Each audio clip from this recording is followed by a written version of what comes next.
Hi, everyone. Thanks so much for joining the Brandywine Online for our virtual program, Behind the Scenes, the American Landscape Tradition. My name is Bailey Gamberg, and I'm the educator for adult and community programs at the Brandywine Museum of Art. I'm going to start with just a few reminders. We greatly encourage you to come visit in person and see this fantastic exhibition titled Cropsey, Wyeth, and the American Landscape Tradition. This exhibit features the first ever museum display of a monumental rediscovered masterwork by Jasper Francis Cropsey, alongside other remarkable landscapes from both the Brandywine's core collection and the collection of the Wyeth Foundation for American Art. The exhibition will be open until May 31st of 2026. I'd also like to share that later this month, on October 27th and 28th at 7 p.m., we will be hosting two virtual talks with Victoria Wyeth, the granddaughter of Andrew Wyeth.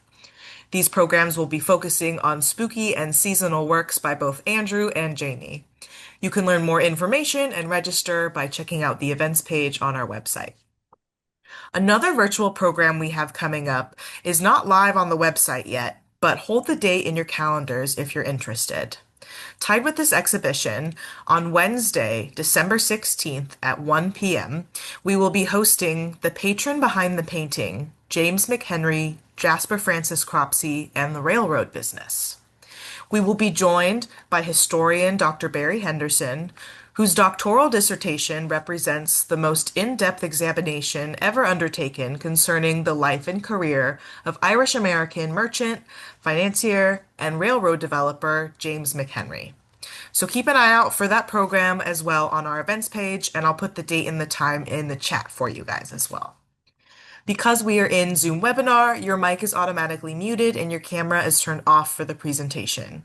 Please feel free to use the Q&A chat function at the bottom of your screen to submit questions throughout the program, and we will get to answering them all at the end. We will also be recording this talk and sharing the link out in a few weeks once the video has been edited. We're grateful to have with us today Dr. William L. Coleman, the Wyeth Foundation Curator and Director of the Andrew and Betsy Wyeth Study Center. And I will hand it over to him to share more about this lovely new exhibition that just opened. Thank you, Bailey, and thank you all for being with us tonight. Pleased to get a chance to share some of the thought that has gone into this really fun exhibition that's a little bit different for us in the Andrew Wyeth Gallery. So this show centers on the large work of art that you'll see in the left image there. I'll have a lot to say about it tonight. There's so much more to say than we ever possibly could in just about 45 minutes with plenty of time for questions after.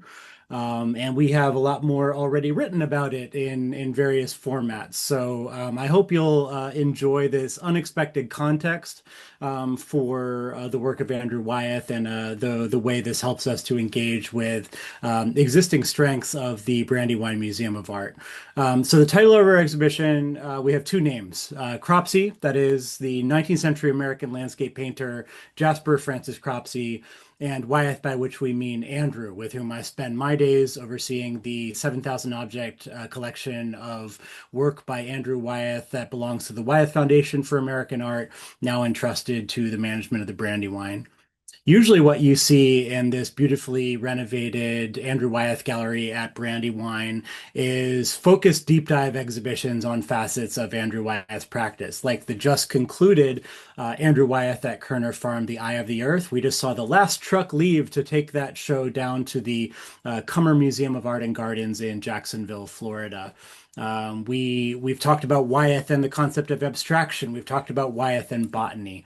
And the chance to show on a museum's walls for the first time ever a masterpiece of 19th century American art on loan from a private foundation encouraged us to think about the concept of landscape, historic landscape, 20th and 21st century landscape, the meaning of this term to these artists, to this country, the complexity of this art form that is easy to overlook. A lot of beautiful images of natural scenes that risk becoming practically wallpaper. And on a personal note, this has been a lifelong journey for me. My path to becoming your Wyeth Study Center director is through a background in 19th century American art. This was the focus of my doctoral dissertation. So it's been really fun to bring these two ways of looking together. Landscape is kind of my gateway to Andrew Wyeth. Others might love the figure paintings, these sensitive botanical studies, the way he handles architecture, the uncanny, so much more. It's hard to fit him into the box of any single genre, but landscape does seem to attract his really unique eye consistently across the decades of this remarkable creative practice. And what we're at pains to do in this exhibition is to break down some of the received wisdom around this complicated artist that we hold close to home, close to heart in Chadds Ford and in places like Midcoast, Maine. We risk thinking of the Wyeth creative legacy in isolation from art history. But you'll already start seeing on your screen here a little case in the gallery. We'll show works from the Wyeth family collection. We've done the research and we can show you that Wyeth was aware of this tradition, fascinated by artists like Jasper Francis Cropsey. Even if he couldn't have known about this painting, as very few people did until very recently, he was aware of fellow travelers, had books about Cropsey in the collection, and was learning from some of the formulae, the structures, the geometries of historical American art. So I'll share a little bit of this stuff that I've been thinking about for a long time. We'll share great things from the Brandywine Permanent Collection, as Bailey said, also from the Wyeth Foundation Collection. And this exhibition concludes with some wonderful material from Andrew Wyeth himself, much of which has never been exhibited before publicly, like the big painting itself. So without further ado, let's take a look at this remarkable work of art, which, as you can see, is fully 6 feet wide. It is a beautiful image of a natural scene, rich fall foliage. We can sort of move our eyes around it, slowly take it in, slowly make sense of it. You have a foreground with this bubbling brook, middle distance, maybe that same brook broadening out into a stream, and a misty distance, a cleft between mountains. The title there tells us we're looking at the Ramapo Valley near the northeastern border of New Jersey with New York. And we've looked at the topographical maps. We've looked at where Cropsey was painting. We think we know exactly where this was painted. And the subtitle of this painting tells us something really interesting, that this is also a painting about the Erie Railway. How interesting. A great American landscape painting, a celebration of seemingly primeval wilderness, has a feisty little steam engine puffing away right through the middle of it. And hopefully you can see my cursor on your screen there as you get up close, but hopefully not too close with this glorious thing in the gallery. You'll be able to make out the train that the original title from 1873 tells us to look for. That is not just any train, that is specifically the Erie Railway, and we know why, and we know why that's significant. But just kind of visually, I hope you'll just take in the choices this artist is making. I think of Cropsey as one of the big three of American art in the third quarter of the 19th century, this period that has sometimes been called the landscape boom by scholars. We have this term that not all scholars do like, Hudson River School, widely understood, a way of describing a real movement, a surge in landscape painting in the 19th century US, but not all about the Hudson River, didn't think about itself as a school. It's a term that has some limitations. I like that idea of a landscape boom, which is really supported by historical evidence. The big three are Jasper Francis Cropsey, Frederick Edwin Church, Albert Bierstadt. These three people were perfectly timed to meet the demands of a new market, surging industrial fortunes from industries like the railroad industry. Were being spent on major landscape paintings for sums that still sound like a lot of money. Huge works of art, single pictures that are testaments to the patrons' taste and refinement, but also to their business endeavors. And there are others where this thing came from. But part of the reason why we're so darn excited about this thing is that this has not been seen in public since the fall of 1873, almost exactly 152 years ago. Um, There are newspaper reports from this period. Jasper Francis Cropsey, one of these major artists of the time, a kind of a celebrity, is working on something big. Up at his country house, Aladdin, and say more about that later, not too far from this scene, the art world was abuzz about this. And it makes this brief debut at the offices of one Charles Day in Lower Manhattan. And then it goes into the dark from the perspective of the public. I'll tell you a bit about the patron behind the painting. I'll tell you a little bit more about this artist, but we are so thrilled finally to be able to put this thing in dialogue with other works of American art in a museum collection that is really rich in art engaged with the natural world in general, and then the artists of our broader Mid-Atlantic region in particular. So this was a natural fit for Brandywine. It's been really exciting just in the early days of the exhibition to see it in conversation with other works. So much we could say about this. I hope you'll have good questions. I could sure talk your ear off about it. I think my colleague Bailey is going to drop into the chat a link to this microsite we've built around it. I'll give you a few of the little interesting things we've learned, but this dedicated web page can help you go just as deep as you like with supporting illustrations and more information on the people and the circumstances behind it. But I'll give you the tip of the iceberg here. So here's Jasper Francis Cropsey, and there at right is his own architectural drawing of his own house called Aladdin, near Greenwood Lake, not far from this scene. And that's significant. This is an artist who is first and foremost trained as a professional architect. That itself is a whole talk for another day. The phenomenon of the painter architect, fairly widespread in the 19th and even 18th century United States. Many people for whom it seems perfectly natural to design buildings alongside paintings. Famous examples include Frederick Edwin Church. My previous job was at Frederick Church's Olana, a major work of the architecture of a painter a couple hours north of Jasper Francis Cropsey's. Albert Bierstadt had a grand house like this one. But here's Cropsey's, and this is the space, specifically this section, the studio wing with a big northern window and this fanciful cupola, where he would have painted Autumn in the Ramapo Valley Erie Railway across 1873. So Cropsey is coming to be known for works like this one. One of his most famous artworks is in the Toledo Museum of Art, Storuca Viaduct, Pennsylvania. It's a depiction of a major engineering feat, an impressive bridge along this very same railway, the Erie Railway, absorbed into the natural world, a kind of optimistic vision of a young country booming with its economy and possibility. Of course, he's not giving us the whole story. There is a purely celebratory, optimistic worldview that is manifesting, a word consciously chosen in the works of this period. Before there's a bust and tastes start to shift away from monumental landscape paintings. Now, who's in the market to buy something like this? This is James McHenry, and this is the locomotive named the James McHenry on one of his railroads. James McHenry is, let's see if I can do this from memory, Irish-born, Philadelphia-raised, Liverpool launched, and London-based by the time he commissions this painting. A transatlantic financier, complex investments in many different industries, becomes to be both a supplier to and savvy investor in American railroads. He comes to be the controlling party for the Atlantic and Great Western Railway, as shown here. And through some boardroom maneuvers, knocks off the notorious robber baron Gould and takes control of the Erie Railway in late 1872 and decides to mark his boardroom victory. It's time to commission a painting of a scenic spot along my new railway.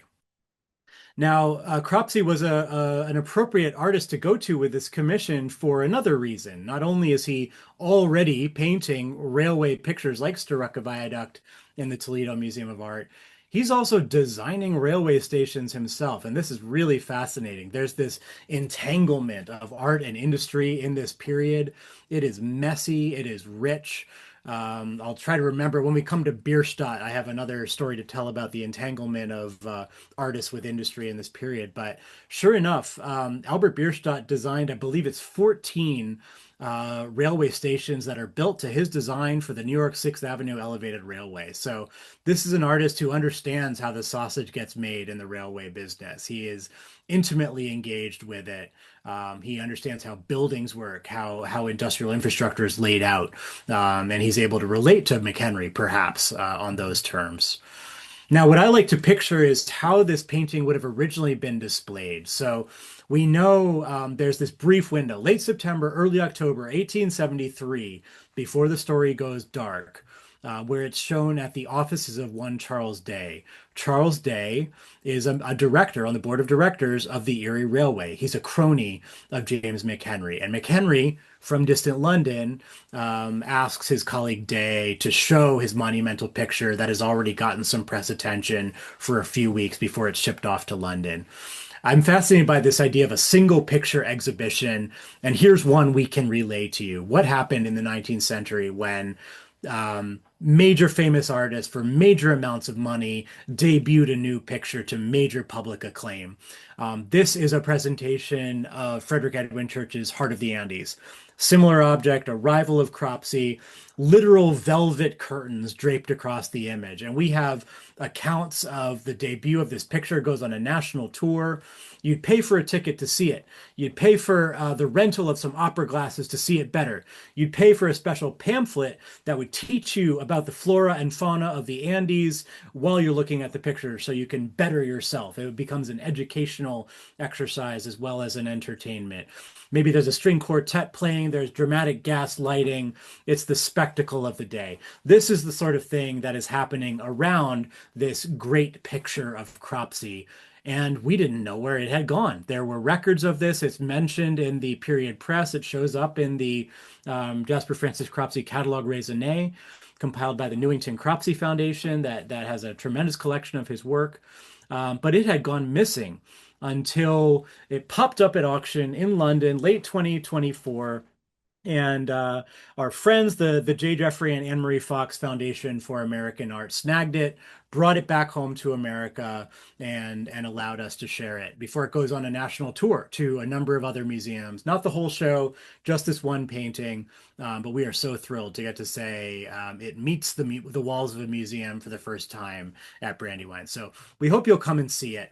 The as far as we can fill in the blanks, it would have been on view at this house. This is a rare depiction of McHenry there in front of his house that looks like it's way out in the Gloucestershire countryside.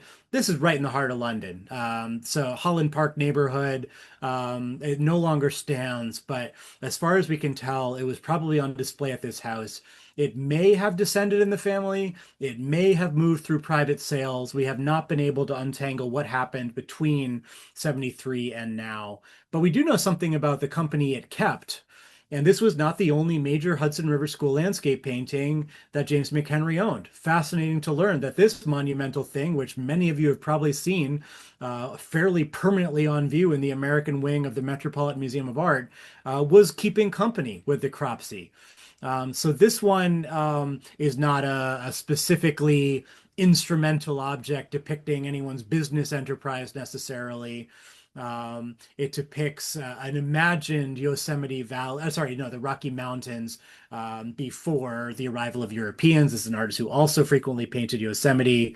He prided himself on a kind of ethnographic study, trying to capture the material culture of the native peoples of the American West at monumental scale, 120 inches wide.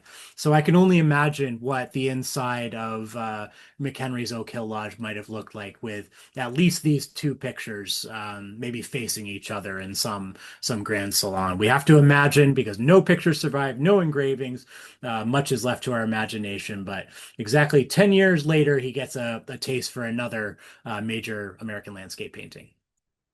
So I mentioned Bierstadt a little bit. I want to zoom out from the big Cropsey. Very happy to come back to it in the questions. I hope you'll go deeper in that micro site that should be in your chat, brandywineathome.org/Cropsey, where you can learn more about it. We are fortunate to be able to put Cropsey back in dialogue with at least one of his rivals, Bierstadt, from the permanent collection. So this is a nice little plein air study by Bierstadt. This is not the scale of Rocky Mountain Landers Peak.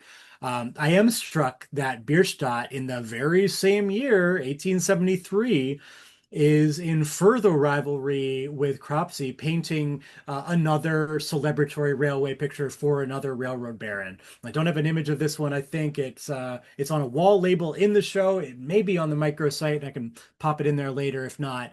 Um, Donner Pass from the Summit, which is in the New York Historical Society collection, similarly about 10 feet wide, if memory serves, made for the railway baron Collis P. Huntington to celebrate the movement of his transcontinental railway through the High Sierra, really difficult avalanche-prone terrain. Grand landscape painting by a Hudson River School painter to celebrate the feat. So you're sensing a pattern here.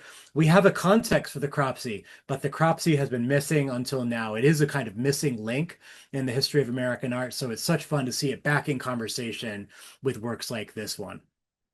We also put the Cropsey in dialogue with works from the Wyeth family collection.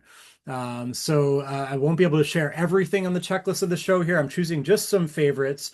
Fitzhenry Lane, an artist who is well represented in Wyeth's personal library, which now is part of the resources of the Wyeth Study Center at Brandywine. Many books about Fitzhenry Lane, formerly thought to be Fitzhugh Lane, but a little discovery, we learned his middle name was Henry in the past decade or so. He has this odd little house portrait hanging on the walls of the Wyeth family home by a painter who's better known for marine scenes off Gloucester, Massachusetts. In the process of pulling this exhibition together, we figured out the correct title of this picture, and it becomes a bit more interesting. This used to be known as the Stevens Homestead. It is, in fact, the Blood family homestead, and the reason why we emphasize that is another thing in the Wyeth family collection. This is Fitzhenry Lane painting the childhood home of his star pupil, the pioneering female artist Mary Blood Mellon, who is also included in this remarkable Wyeth family collection. Andrew and Betsy Wyeth buy this painting, a moonlit scene of Gloucester, recognizable by the 10-pound lighthouse there. Thinking that it's a Fitzhenry Lane, but in the 21st century, historians like me are even more excited to know that it's a surviving work of Mary Blood Mellon, in whom we're all getting a lot more interested. So this is one of the first things you'll see when you enter the gallery, a point of context where we can show the Wyeths in general, Andrew Wyeth in particular, are intimately aware of the full textured history of American art and of landscape painting and American art in particular. We show further evidence of this in a case in the gallery. You can just make out at the top of your screen my little cell phone snap here, all these post-it notes in this book, and those are traces of Betsy Wyeth's diligent research on American art history. For obvious reasons, we've pulled it open to the page on Jasper Francis Cropsey, where they could have learned about our star artist here.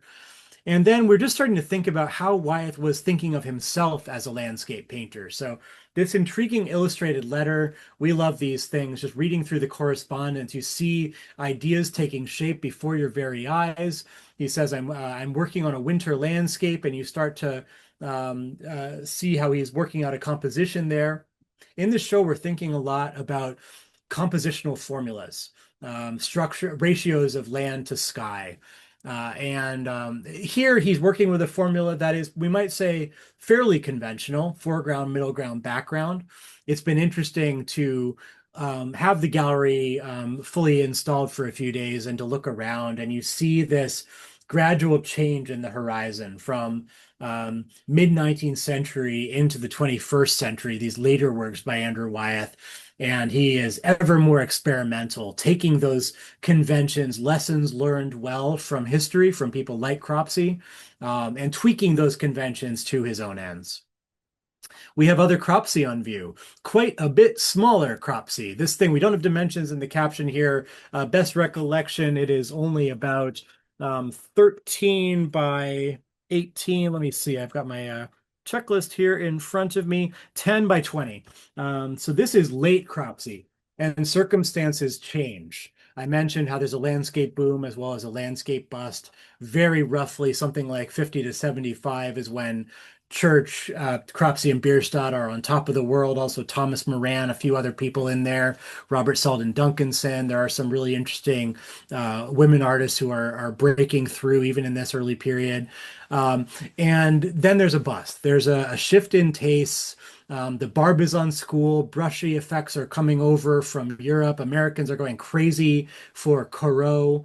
And there's less of a taste for these kind of macho, 10-foot wide, precisely painted imperial visions of perfected nature.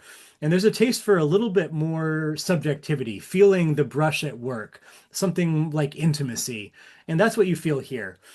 Cropsey has unfortunately been forced to move out of his grand house, Aladdin, move to more modest surroundings in Hastings-on-Hudson, New York, where his retirement house, his final home, Everest, survives as part of the Newington Cropsey Foundation. It's a cute little Carpenter Gothic villa. He made a kind of reconstruction of his grand Aladdin studio, so you get a sense of what Aladdin might have felt like. And no longer is this artist wheeling and dealing with British buyers to the same extent. This is an artist who lived in Britain for 7 years, was presented to Queen Victoria, had works, numerous works shown at the competitive Royal Academy exhibitions. He paints in Italy. He paints all over Europe. But here he's painting in the mid-Atlantic region in somewhat reduced circumstances, but we're glad he did because it happens to be the Brandywine Creek. We've had fun going deep into the collection. I see that the colleague who pulled together this PowerPoint for me did not get the memo that we've identified it.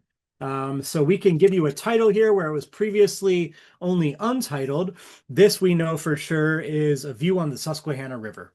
And so that's been kind of fun. We are still trying to piece together the story of American art and understand how artists are exploring this region, finding some subject that hasn't fully been painted to death yet. Thomas Hill is an artist who comes to be known primarily as a Yosemite painter, has a kind of permanent residence in the hotel in Yosemite. I think it's the Ahwahnee. I hope I'm not mixing that up with Yellowstone. And paints it intensively for many years, large format paintings of Yosemite. He's beloved in California, very little known in the East. And so it's a thrill to be able to show an Eastern landscape by Thomas Hill, a great fit for Brandywine's collection that is so strong in rivers. And it's also a subject that Cropsey painted. There's a great work in the Met. Inevitably, those colleagues up the road in New York City have so many of the good things.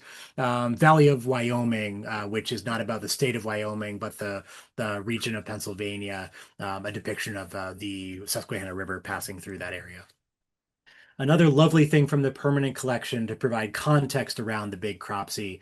Martin Johnson Heade is not painting big mountains and deep valleys and rushing rapids. He comes to be known for this subject matter, among others. Another artist who, like Wyeth, is hard to fit in any boxes. He makes lovely still lives. He makes a whole series known as the Gems of Brazil, painting orchids and hummingbirds, kind of still lives, all these interesting bodies of work. But one of his best loved subjects is wetlands, marshes, places that were kind of considered wastelands in the period, dangerous fringe environments. And he captures that fringe economy of harvesting marsh grasses, which is a dangerous line of work. So taking something not generally seen as picturesque in the period and finding beauty in it. We show these also from the Wyeth family collection. We've long known that the Wyeths were fascinated by Homer. We're kind of moving chronologically into the later 19th century now, whereas we're seeing Homer as a link in the chain to Andrew Wyeth's work, to that of his father and his sister as well. And it was a thrill to learn in pulling this exhibition together that they had Homer in the collection. So these are secrets, very rarely seen, drawings that the Wyeths owned and displayed. This is kind of that classic fly fishing subject matter, maybe the Adirondacks, these great canoe scenes. I know our colleagues at the MFA Boston are about to put out on view these very light sensitive Homer watercolors for the first time in many years. I'm dying to get there. I hope some of you will get there as well. The famous one, the Blue Boat. It's going to be back on view, and they have some lovely pencil studies for things like that. I'm fascinated by Homer as a part of this story, not only as an artist known among other things for landscape and landscape of the Maine coast, who helps to connect us to all that will come here, but also as an artist who navigated the transition between commercial illustration and painting on speculation without a commission. And that's a resonant theme here that calls to mind N.C. Wyeth's not altogether successful navigation of that line. And indeed, we have a commercial illustration by Andrew Wyeth in this show. Andrew Wyeth, not so well known, did some commercial illustration at the beginning of his career. And like his hero Homer, does make a successful transition to being taken seriously as a quote unquote fine artist, not tainted by the context of a commission, but working purely on speculation. Moving later into the 20th century, getting closer to our concluding thematics of the Wyeth story here, a recent acquisition, one of my favorite artists of all time, George Bellows, painting a subject matter associated with the Hudson River School, the southernmost mountain of the Catskills overlook, identifiable by its profile there. One I've climbed many times from my previous life in the Hudson Valley. This looms over the Woodstock colony, and he's a member of that art colony. So one of our contexts for the history of landscape painting in America is that phenomenon of art colonies, artists gathering in particular known scenic regions and painting them intensively and collaboratively. The Wyeths are on the verge of some of those colonies. Their contacts with Monhegan Island, Maine is a prominent context for Wyeth's work. We might think also of Pennsylvania's great art colony, the New Hope colony, not so far away from Brandywine. Artists like Edward Redfield, another favorite. So thinking about how landscape painting changes when you're doing it in this kind of collaborative slash competitive structure, many artists working cheek by jowl. Coming at last to the Wyeth surname, we show an example of N.C. Wyeth working in landscape in Port Clyde, kind of impressionistic, incorporating his sense of new pictorial values coming in from Europe. We get a sense of how he might have thought of landscape as part of the teaching of his star pupil, his youngest child, Andrew Wyeth, and also his teaching of Carolyn Wyeth. And there's a Carolyn Wyeth in the show as well. And we transition to Andrew Wyeth's work. We start this deep dive on kind of what was landscape to Andrew Wyeth, a survey of his work in landscape through the riches of the Wyeth Foundation collection alongside the Brandywine Permanent one with this essential object. I love it when he uses the L word, Pennsylvania landscape. I think it's fair to say the composition here still bears a pretty strong resemblance to those compositions we've seen of older American art. Foreground, middle ground, background, roughly half the picture land, roughly half the picture sky. But things are starting to change. He's tweaking the dials. He's giving us a sense of a really original eye that is in conversation with the history of American landscape painting, but modifying it to suit his own ends. We are simultaneously firmly planted on the ground, looking up at this glorious sycamore that still stands overlooking the Gideon Gilpin house. And yet we seem to be hovering over that house, which in reality looms pretty high next to the tree. We look down on it as if from a bird's eye view, and we look out over those fields from a similar lofty perspective. Route 1 has become something like a stream. So he's modifying what he observes and making something visionary rather than merely mechanical reproduction. This one has been really surprising to some people. One of our docents who leads tours of the exhibition came up to me after a training tour earlier today and asked me pointedly, how can you really be sure that's an Andrew Wyeth? And I get her point. Like, could we have just gotten it wrong? Could we have like mixed up the label on the back of the painting? But I'll have to ask for your confidence. Betsy Wyeth didn't miss a trick. And she documented these things from the day they were made, or the day she came in contact with them in this case, down to the present day. There's a really clear line of descent. We have not a shadow of a doubt. This is an early Andrew Wyeth, even though it looks wildly different from the mature Andrew Wyeth you may know. Bright, lush colors, these gently curving forms, little sense of that dark, uncanny worldview that we come to know later. And usefully, we've got a big old steam engine puffing through the middle of the picture. So trains are on our mind. We're conscious that this exhibition will be up right through our Brandywine Railroad model train display now in its 53rd year, I believe. So we're going to be talking a lot about trains at Brandywine this year. He gives us this picture of a solitary figure looking out, local boy Robert Howarth sledding. Another startling early Andrew Wyeth landscape in tempera, that medium with which he's most associated, very early in his use of that medium. He's depicting his famous subject, Mother Archie's Church, the historic African American congregation a short walk from his studio. But he's doing also this depiction in like lurid green, really unexpected retina searing color here that really freaked some people out when our social media folks posted it the other day. Again, not what we think of when we think of Andrew Wyeth. He might have looked back on this and thought he hadn't really found his groove yet, but I don't think he suffers from being seen in development. Really interesting to see the stages in this process, and also his long engagement with that key subject matter that is now sadly a kind of ruin not far from the Kerner farm.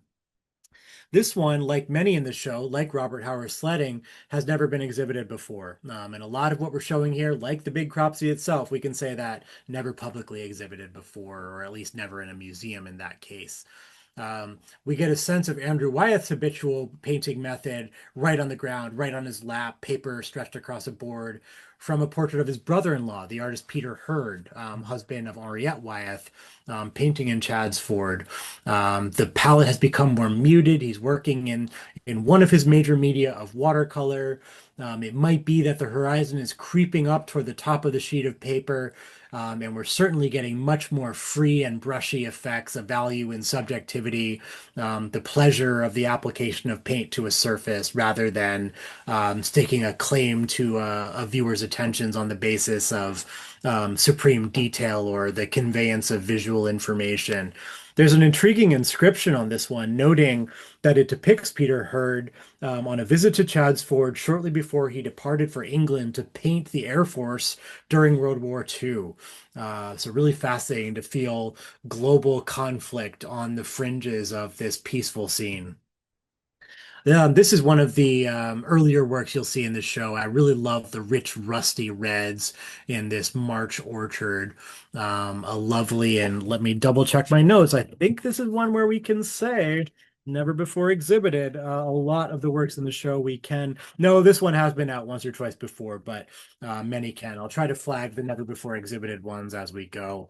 It's becoming an old refrain. Regular Brandywine members and attendees will have heard that before. What a gift to be entrusted with this Wyeth family collection and to be showing so many things that have not been on a museum's walls before. Winter Fodder is a really interesting picture that is again tempera, shows Adam Johnson, a regular model, shoveling hay in winter. But part of what speaks to me about this one is the way it helps us to understand Wyeth's connection to John Constable. We've talked about 19th century American landscape painting. I think it's useful also to connect Andrew Wyeth to 19th century British landscape painting. And the evidence for that goes deep as well. In this one, we make a compositional link with a foreground figure in the act of shoveling with a distant landscape beyond to the work of John Constable, this one in the MFA Boston. We reproduced this painting on the label. It was kind of on Wyeth's annual itinerary from Pennsylvania up to Maine. There's every chance he would have seen it. And part of the reason why we mentioned this artist in context with Andrew Wyeth's landscape practice is because of the profusion of evidence he has left us of his devotion to this artist. More than a dozen books about Constable in the library that is now in the Wyeth Study Center, including a book that I have in front of me, my personal copy of John Constable's Correspondence, Volume 6, which contains some lines that I think are really interesting. They could as easily have been spoken by Andrew Wyeth as they were indeed spoken by John Constable. You get a sense of a kindred spirit a century earlier. The sound of water escaping from mill dams, willows, old rotten banks, slimy posts, and brickwork. I love such things. They have always been my delight. Um, I should paint my own places best. Painting is but another word for feeling.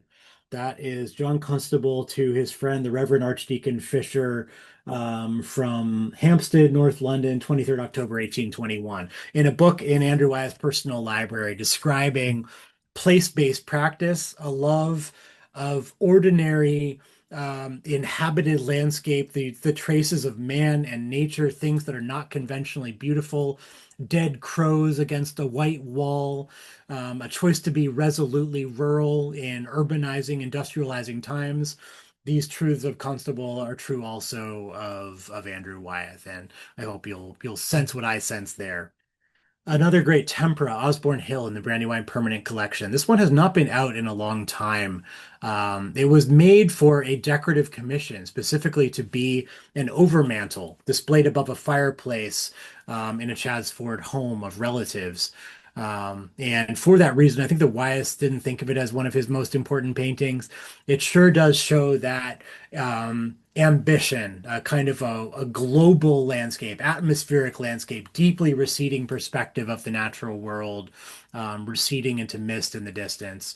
The compositional formulae here are very close to those of the Cropsey, and maybe with the perspective of 2020 hindsight, maybe now we look back on this and see more in it than the artist did himself. It's certainly useful to think about in relation to a work you may know, Soaring in the Shelburne Museum collection in Vermont, started right around the same period, finished 1950, a bird's eye view of birds in flight in a similar horizontal format.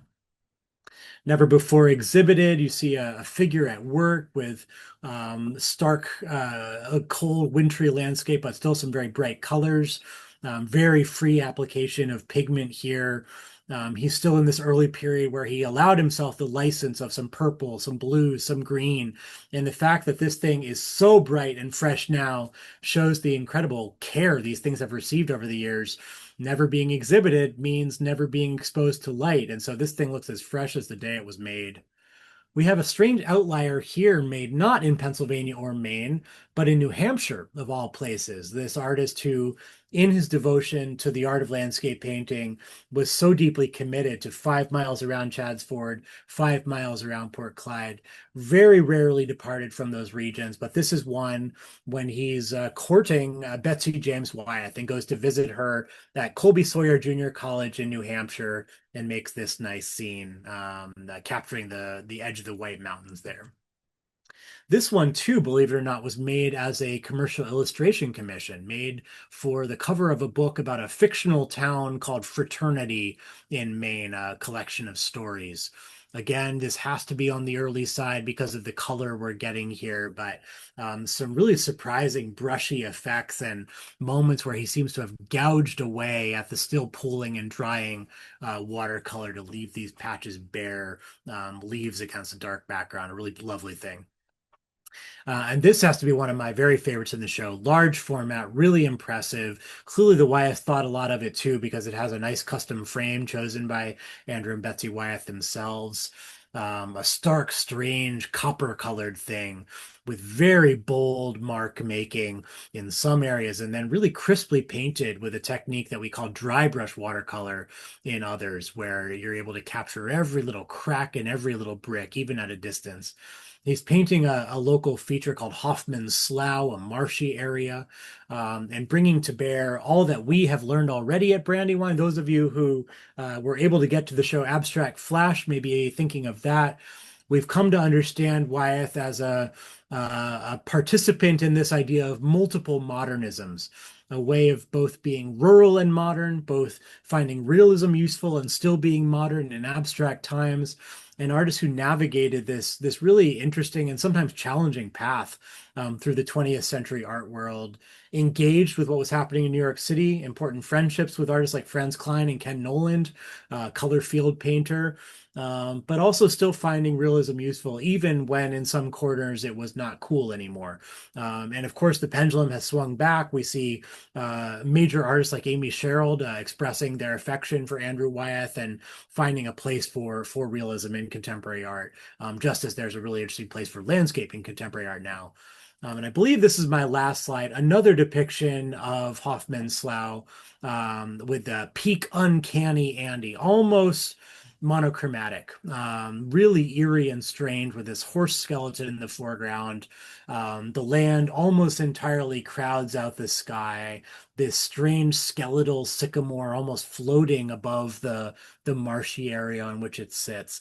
We've gone a long way from the Cropsey here, and we get a sense of how this artist who is finding realism useful, who is finding landscape useful, is operating in a continuum with those artists, but has also taken some real departures from what had come before.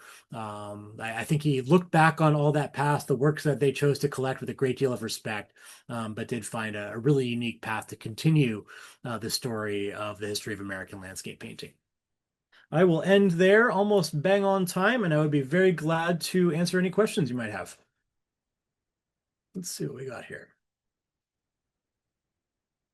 Why did Andrew Wyeth give up painting in color? It's a fair question, and I would phrase it a little differently. He still does find some place for color. He is finding it creatively productive to impose certain limitations on his practice.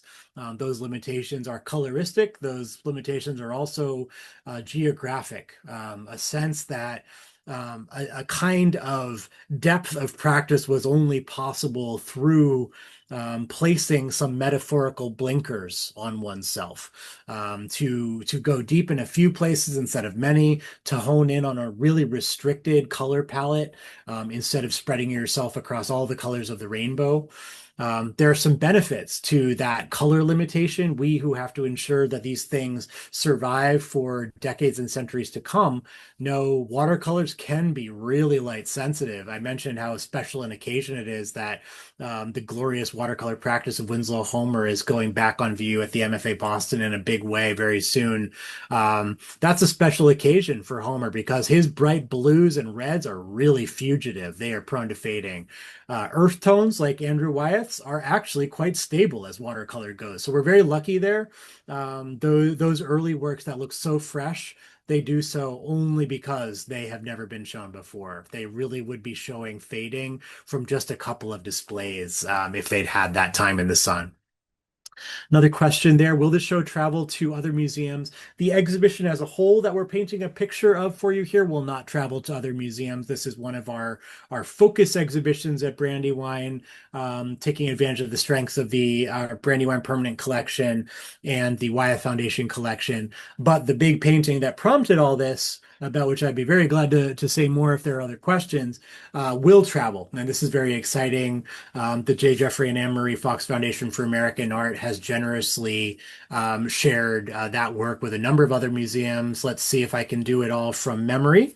The Rockwell Museum in Corning, New York, the Georgia Museum of Art, Athens, Georgia, the Speed Art Museum, Louisville, Kentucky, and the Dixon Museum, how do they say, the Dixon Gallery and Gardens, Memphis, Tennessee, will all have the grand painting placed in their galleries over the next couple of years before a long-term loan to the Newington Cropsey Foundation in Hastings-on-Hudson, New York. Connie asked a question of the 7,000 things we received from the Wyeth family, how much was art? That 7,000 number is 100% works of visual art.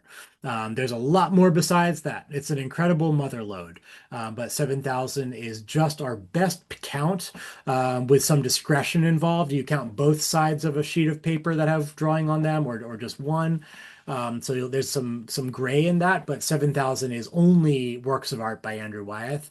In addition to that, the Wyeth Foundation still owns and is very happy to exhibit surrounding material by other artists, books, decorative arts, the things they lived with. And we're taking much of that material seriously in an upcoming exhibition called By Design, The Worlds of Betsy James Wyeth. There will be a big, beautiful book that we're finishing up right now. That exhibition is the second half of 2026, simultaneous, multi-sided, a partnership between Brandywine, the Farnsworth Art Museum in Rockland, Maine, our regular partner, where we have another office of the Wyeth Study Center, and the Colby College Museum of Art, another regular partner that stewards a key designed environment of Betsy James Wyeth. So it's an incredible trust that Betsy Wyeth placed in Brandywine through her estate plan. We take that seriously. Let's see. Glad everybody's happy. Are there other places like this in the States? And I think I understand what you're driving at there, Lucas. Are there other instances where a single artist endowed foundation, a single creative legacy has chosen to commit to a single art museum in such a way, or a pair of art museums with the Farnsworth in such a big way? To this extreme, it is hard to think of one like that. Another example would be when that Artist Endowed Foundation makes its own museum. The Andy Warhol Museum in Pittsburgh is the prime example there. The Alex Katz Foundation is an interesting example. Their really deep commitment to the Colby College Museum of Art with dedicated galleries there is something along these lines. Another somewhat different example I think of where one significant private foundation has a really important ongoing relationship with a major art museum exists at the Milwaukee Art Museum, the Chipstone Foundation, which is an important funder in the field of American decorative arts, especially furniture, in my understanding, furniture and ceramics. They have kind of dedicated galleries and an ongoing relationship, and I believe a dedicated curator at the Milwaukee Art Museum. So Betsy Wyeth created an unusual structure, but it was not absolutely unique. It made sure that the collection would stay intact. It made sure that it would have the best professional care without having to build a museum of her own. And of course, the Wyeth's historic commitment to the Brandywine and the Farnsworth made this specific choice logical. Any other questions? Oh, all right. Any from you, Bailey? I hope I got most of it there. I see the microsite link there. If you want to go even deeper on that web page, you'll see more images of the surrounding context related to the making of the picture. We give you a few details of it there where you can zoom into the picture with it with us. Of course, there's no substitute for being in the gallery in person and spending some time with it. Um, yeah. Anything else? No, I think Okay. that's everything. Thank you so much, Will, for sharing more about this exhibit. And I hope, yeah, everyone can come and visit it in person. It's up until May of 2026, so lots of Yeah. time to get into the galleries. And maybe this is a chance to give one more plug for that cool program we're going to be doing as a kind of a lunchtime talk on December 16th. I'm really thrilled this has come together. It just turns out that a young scholar from Northern Ireland just finished in May of 2025 a whole history doctoral dissertation about James McHenry, the patron who commissioned the Big Cropsey and has helped to untangle his complex transatlantic life, his financial entanglements, and also his use of art. So I've learned a lot from Dr. Barry Henderson of Queen's University Belfast already.